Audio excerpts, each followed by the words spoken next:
முடியுன்ற அந்த தன்னம்பிக்கை வந்து எப்போ வருதோ அப்போ தான் நம்மளால் ஜெயிக்க முடியும். ஸோ சோதனை அப்படின்னு வரும்போது நம்ம நம்பிக்கை உடையுதா இல்லை நம்பிக்கை அதிகமாகுதா அப்படிங்கிறத நாம் செக் பண்ணி பார்க்கணும். அப்போ எப்போ அந்த நம்பிக்கை இருக்கோ அதுதான் ஈமான்.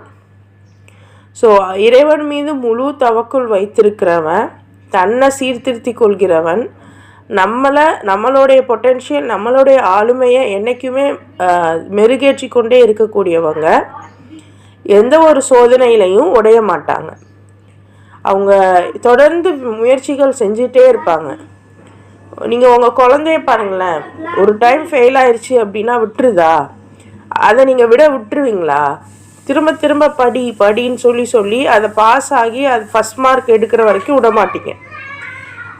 அப்படி பண்ணுற நம்ம தான் நமக்கு ஒரு பிரச்சனைன்னு வந்துருச்சுன்னா அதை விட்டுட்டு